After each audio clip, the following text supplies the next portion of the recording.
प्रेक्षकांनो, अप्पू आणि शशांकची office date त्यांनी छान दाखवली आज. ते पिऊन दादा एकच प्लेट आणतात. शशांक म्हणतो, हे काय एकच प्लेट, आपल्याला दोघांना जेवायचंय ना, आणखीन एक लागेल. अप्पू म्हणते, अरे इट्स ओके खडूस, आपण मॅनेज करूया.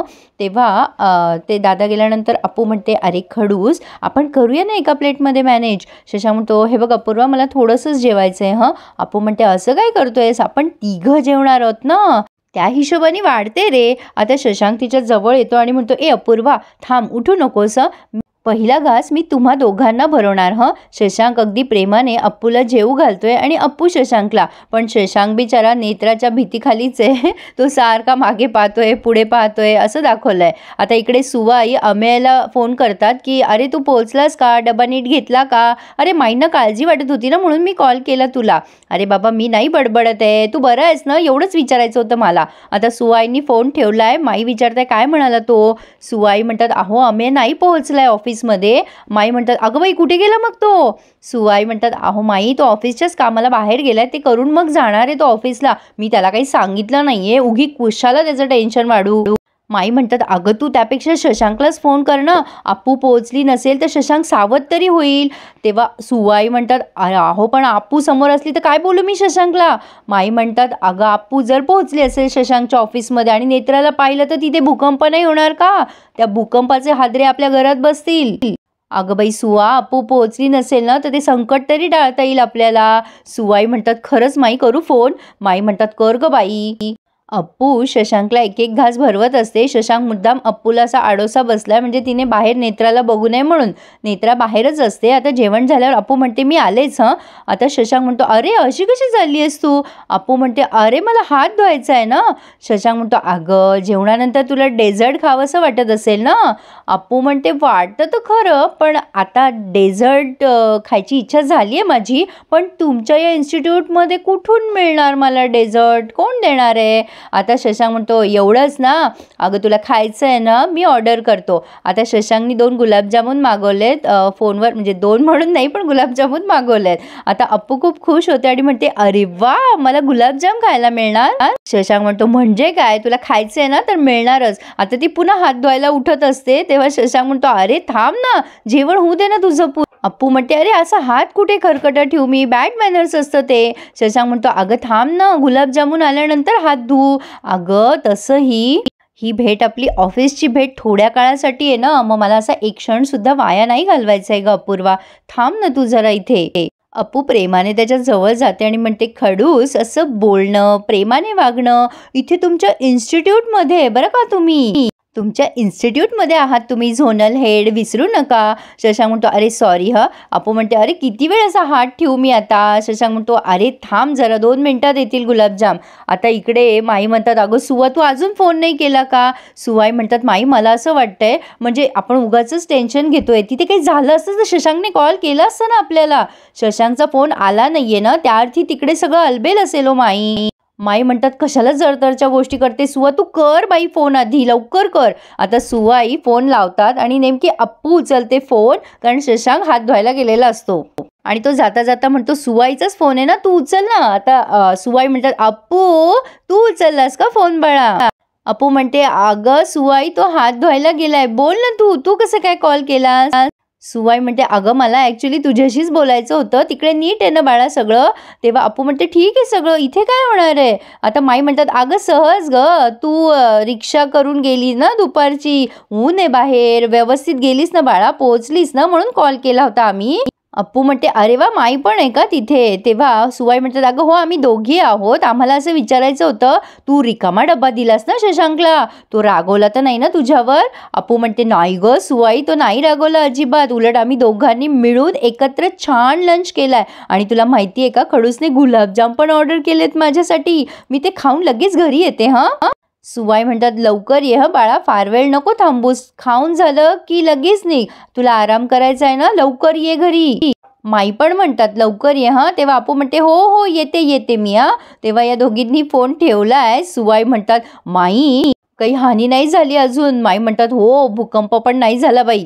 शशांक अप्पूला विचारतो, काय म्हणत होती आई. तेव्हा अप्पू म्हणते, अरे काही नाही, पोहोचली का ते विचारत होती. आता गुलाबजाम आलेत आणि शशांक अप्पूला प्रेमाने ते भरवतोय आणि अप्पू म्हणते, मस्त आहेत गुलाबजाम. अरे सकाळी सकाळी हे असलं काही दाखवत जाऊ नका, तोंडाला पाणी सुटतं. असो, पण आता शशांक म्हणतोय, अपूर्वा ही ऑफिस डेट मस्त होती ना. अपू म्हणते, आवडली ना तुला, आता मी रोज ऑफिसला येणार, तुला आवडतं ना म्हणून. शशांक म्हणतो, अपूर्वा काय हे, असं कुठे रोज चालतं का, ऑफिस आहे ना हे. अपू म्हणते, मस्करी केली रे मी खडूस, अगं ऑफिस आहे हे, कळतं मला. आणि तसे डेट्स काही अशा रोज रोज प्लॅन नसतात केल्या जात, कधीतरी प्लॅन केल्या जातात. बरं चल मी निघते हां, आता तुलाही कामं असतील ना, आणि डबा आठवणीने घरी घेऊन ये हां, निघते मी. अप्पू शशांकचा गालगुचा घेऊन जाताना आता शशांक थोडा हुश फील करतो, गेली बाबा एकदाची, म्हणजे त्याचं टेन्शन कमी झालंय. आता इकडे सुवाई आणि माई डिस्कस करत असतात, बरं झालं बाई अप्पूला काही कळलं नाही. आणि तेवढ्यात बाबी आत्या ऐकतात ते आणि म्हणतात, काय झालं, काय नाही सांगायचंय अप्पूला. अगं वहिनी काय बोलते मी, काय नाही सांगायचंय. आता सुवाई जरा चाचरतच बोलतात, म्हणजे माई आधी म्हणतात, वंस एक गोष्ट अशी घडली आहे की ती अप्पूला ह्या अवस्थेत सांगायची नाहीये. सुवाई म्हणतात, मानसीच्या वेळे आधीच तोंड पोळलंय, आता नको बाई काही आणखीन संकट. आता बाबी आत्या म्हणतात, तुम्ही मला स्पष्ट सांगणार आहात का, नेमकं काय बोलताय तुम्ही. तेव्हा ह्या सांगतात की नेत्रा शशांकच्या ऑफिसला आली आहे. आता बाबी आत्या म्हणतात, काय ती कसं काय परत आली आहे. अगं पण एवढं सगळं झाल्यानंतर त्या इन्स्टिट्यूटवाल्यांनी असं कसं त्या नेत्राला परत घेतलं. आता माई आणि सुवाई सगळं डिटेल सांगतात की ती शशांकची बॉस म्हणून आली आहे वगैरे वगैरे. तेव्हा बाबी आत्या म्हणतात, पण तुम्ही हे सगळं अप्पूला सांगायला हवं होतं. आता सुवाई म्हणतात, अहो शशांक सांगायला गेला होता, पण ते भलत्याच कुठल्या गोष्टीवरून ते भांडले आणि अप्पूचं बीपी वाढलं. डॉक्टर म्हणले ताण नका येऊ देऊ म्हणून आम्ही नाही सांगितलं. बाबी आत्या म्हणतात, अगं वहिनी मला कळतंय तुमचा हेतू चांगला होता, पण अप्पूला हे समजलं तर. अगं हीच गोष्ट अप्पूला बाहेरून कळली तर काय वाटेल तिला, काय परिणाम होईल तिच्या मनावर. शशांकने तर कमालच केली बाई, तिच्यापासून खरं लपवून ठेवलंय त्याने, फसवणूकच केली ना तिची. आणि तुमचं पण चुकलंय बरं का, तुम्ही सगळ्यांनी साथ दिली आहे त्याला. सुवाई म्हणतात, नाही बाबी वंश असं काहीच होणार नाहीये, अप्पूला नाही काही कळलंय. आणि शशांक म्हटलाय, योग्य वेळ आली की बोलेल तो अप्पूशी, तुमचं म्हणणं पण योग्य आहे, मी शशांकशी आजच्या आज बोलते हं. माई म्हणतात, अहो वंश आम्हाला काळजी एकाच गोष्टीची वाटते की नेत्र आणि अप्पू समोरासमोर नको यायला. आता शशांक कुठली तरी फाईल त्याची विसरली आहे म्हणून बाहेर गेलाय त्याच्या केबिनच्या फाईल शोधायला.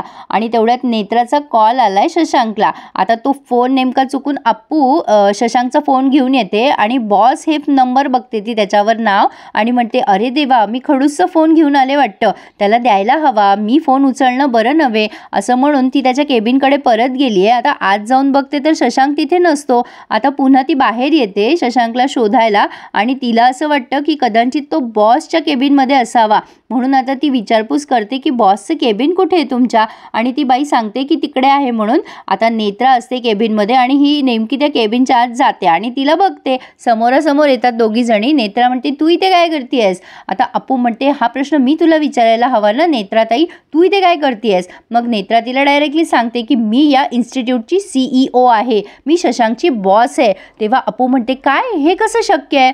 तेव्हा नेत्रा म्हणते, म्हणजे तुला शशांकने सांगितलं नाही वाटतं अजून, पण तू इथे काय करतेयस ग. अप्पू म्हणते, मी त्याला डबा द्यायला आले होते खडूसला आणि आता जातच होते, पण चुकून त्याचा फोन माझ्याकडे राहिला म्हणून द्यायला आले त्याला. अच्छा आता मला कळलं, इतके कॉल्स मी करत होते शशांकला म्हणून तो इथे आला नाही ना. नाही तुम्ही दोघं एकमेकांशी मस्त गप्पा मारत बसले असताल नाही का. तेव्हा अप्पू म्हणते, हे बघ नेत्राताई, आम्ही लंच टाईममध्ये एकत्र होतो, हे बघ मी बायको आहे त्याची, आमच्या एकत्र असल्यासाठी कोणाला ऑब्जेक्शन असायची गरजच नाही आहे. तेव्हा नेत्रा म्हणते, तू जॉब करत नाही ग, पण शशांकला कळायला हवं ना की हे ऑफिस आहे, तुमच्या रोमॅन्टिक डेट इथे प्लॅन नका करत जाऊ. तेव्हा अप्पू म्हणते, एक्सक्यूज मी, आम्ही लंच टाईममध्ये एकत्र होतो आणि मी त्याला डब्बा द्यायला आले होते. आणि हो, रोमॅन्टिक डेट कुठे आणि कधी प्लॅन करायचा ना तेवढं कळतं आम्हाला. तेव्हा नेत्रा म्हणते, गुड नशीब, मला वाटलं त्याला फोन केल्यानंतर तू केबिनमध्ये आलीस, मग पुढची कामंसुद्धा तूच करणार आहेस की काय, तू काही पण करू शकतेस ना. अप्पू म्हणते, तसा मी विचारही करणार नाही आहे, त्याचा फोन घेऊन जात होते मी चुकून, तो परत द्यायला आली आहे एवढंच, तुला दिसत नाही आहे का. आता नेत्रा अप्पूला म्हणते, इथे शशांक नाही आहे, मला माझं काम करू दे, निघ आता. आता अप्पू म्हणते, निघतच होते मी. आता अप्पू गेल्यानंतर नेत्राने तिच्या डोळ्यावरचा गॉगल काढलाय, पण आता अप्पूला धक्का बसलाय की खडूसने माझ्यापासून लपवलं, नेत्राताई त्याची बॉस आहे म्हणून. आता शशांक तिथून बघतोय अप्पू इथेच आहे अजून, तो विचार करतो, ही इथे काय करतीये, गेली नाही अजून. आता तो तिच्या जवळ जातो आणि म्हणतो, काय झालं अपूर्वा, तू इथेच आहेस अजून. अप्पू म्हणते, अरे खडूस, खरंच की माझ्या लक्षातच नाही आलं, अरे तुझा फोन घेऊन जात होते मी चुकून. शशांकला भीती वाटत असते, हिने पाहिलं तर नाही नेत्राला, पण आता अप्पू मुद्दामच शशांकपासून ते लपवतीये. शशांक म्हणतो, बरं झालं अपूर्वा तू माझा फोन आणलास, नाही तर दिवसभर माझे फोन रिसीव्ह करायला लागले असते तुला. अगं तू निघतीयस ना. अप्पू म्हणते, अरे म्हणजे काय, तू दिवसभर बिझी असणार इथे, मी काय एकटी बसून बोर होऊ का, मी निघते हं खडूस. आता अप्पू निघतच असते आणि पुन्हा म्हणते, आता शशांकला आधीच टेन्शन येतं, ही हसून बोलते म्हणजे हिने अजून नेत्राला बघितलं नाही वाटतं. अप्पू त्याला म्हणते, खडूस अरे तुमचे नवीन बॉस आलेत म्हणे, मला भेटवणार नाहीस का त्यांना, एवढा कसला विचार करतोयस तू. आणि शशांक जरा घाबरतो आणि तो टाळतो, म्हणतो, अगं अपूर्वा ते ना आता मीटिंगमध्ये बिझी आहेत, आपण नंतर भेटूयात, त्यांना थोडी पूर्वकल्पना देऊया, तू येणार आहेस मग भेटूयात हं. अप्पू म्हणते, हो चालेल चालेल काही हरकत नाही आहे. अप्पू मनात विचार करते, सगळं कळतंय मला, हा मुद्दाम लपवतोय माझ्यापासून सगळं. शशांक म्हणतो, अप्पू तुला उशीर होत असेल ना. आता अप्पू निघाली आहे, पण रडत रडत निघाली आहे. शशांक आता तिथेच खाली बसला आणि त्याने त्याचा फोन चेक केला तर त्याच्यावर मिस कॉल असतात नेत्राचे. तो विचार करतो, अपूर्वाने नेत्राला बघितलं तर नसेल ना. आता प्रेक्षकांनो, इथे त्यांनी हा रिव्ह्यू पूर्ण केलाय. शशांक आता पुढे दाखवणार येते की शशांक नेत्राच्या केबिनमध्ये गेलाय. नेत्रा म्हणते, अरे तू इथे काय करतोयस, अपूर्वा तुला शोधत होती, इथे आली होती ती केबिनमध्ये माझ्या. आता शशांक घाबरतो, अपूर्वा इथे आली होती. नेत्रा म्हणते, हो इथे आली होती ती, तू सांगितलं नाहीस का तिला मी तुझी बॉस आहे म्हणून. तेव्हा अप्पू घरी जाते रडत रडत आणि मानसीला सांगते की नेत्रा खडूसची बॉस आहे. तेव्हा मानसी तिला म्हणते, माहिती आहे आम्हाला. आणि त्यातही अप्पूला आणखीन एक धक्का बसतो की तिला माहिती नाही पण सगळ्यांना माहिती आहे. तर आता बघूयात प्रेक्षकांनो, अप्पू नेत्रा प्रकरण कसं हँडल करते, कसा वाटला रिव्ह्यू मला नक्की कळवा आणि चॅनलला प्लीज सबस्क्राईब करा. धन्यवाद.